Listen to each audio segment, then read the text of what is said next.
Hola, ¿qué tal amiguitos de YouTube? Tengan un cordial bienvenida a un nuevo tutorial de este canal.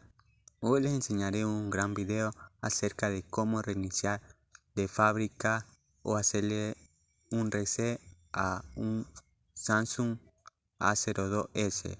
Pero antes de ir al procedimiento me gustaría que se queden hasta el final del video y estén dejando su like y se estén suscribiendo al canal. Bueno, lo primero que necesitamos es irlo a ajuste. Ahí en ajuste vamos a bajar abajo en el dice administración general. Ahí en administración general le vamos a dar en el dice restablecer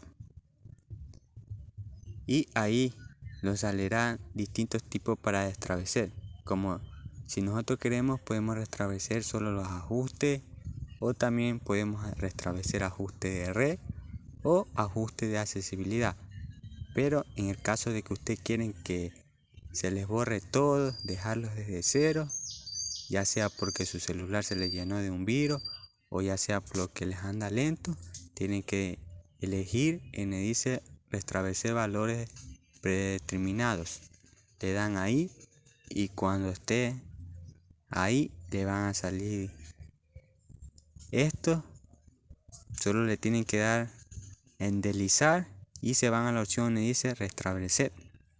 Le dan ahí y ahí si ustedes quieren restablecer le van a dar a eliminar. Aquí se le eliminará todo como les dije. Esta opción es para aquellos celulares que a veces se ponen lentos o a veces personas que quieren vender su teléfono y lo reinician de cero. De esta manera se reinician los valores de fábrica, amigos. Y una cosa, si no le aparece, si no encuentran la opción de restablecer, le van a dar aquí también a esta opción y van a escribir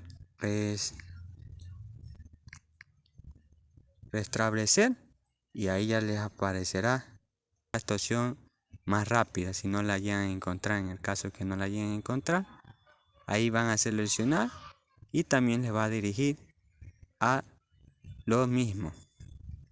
Y bueno amiguitos, si les gustó este video, déjenme decirles que me pueden ayudar con un like, suscribiéndose al canal, que yo se los agradecería mucho.